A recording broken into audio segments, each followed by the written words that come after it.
पूरा पार्टी को नीचे से ऊपर तक नया रिस्पॉन्सिबिलिटी देकर, नया जान देकर हम लोग दिल्ली में जो मीटिंग हुआ था अमित भाई शाह वो अमित शाह जी से जो मीटिंग हुआ था बहुत अच्छा हुआ था, लेकिन जो स्टेट गवर्नमेंट से आवाज़ निकल रहा है और जो दिल्ली बोल रहा है वो दो अलग अलग बात है।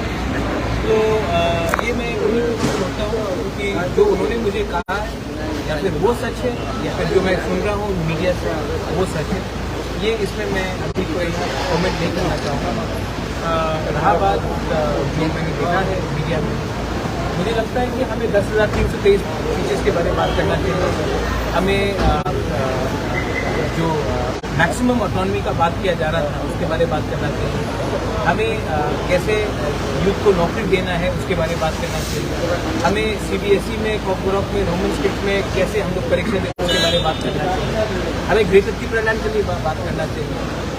लेकिन मैं क्या सुन रहा हूँ कि यहाँ में कोई किसी को नाम से बुला रहा है, कोई पर्सनल अटैक हो रहा है, ये सब चीज़ नहीं होना चाहिए। हमको लगता है कि हमारा प्रायोरिटी है त्रिपुरा लोग और हमको त्रिपुरा लोगों के लिए बात करना है। मैंने पहले से बोल दिया है कि मैं मेरा commitment for greater Tripura and constitution solution full and final. और अगर स्टेट गवर्नमेंट हमसे कोऑपरेट नहीं करेगी तो फिर हम भी अपना रास्ता निकालेंगे, क्योंकि हमारा फाइट पॉलिटिकल नहीं है, हमारा फाइट जाति के लिए है। और अगर आप 30% त्रिपुरा को छोड़ के त्रिपुरा में राज करना चाहते हैं तब 30% त्रिपुरा भी नाखुश रहेगा, रिएक्ट करेगा। तो उनको भी सोचना चाहिए। और मुझे लगता है कि दोनों तरफ से पर्सनल अटैक्स नहीं होना चाहिए।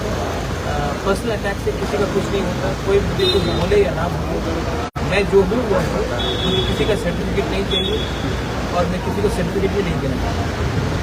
Thank you.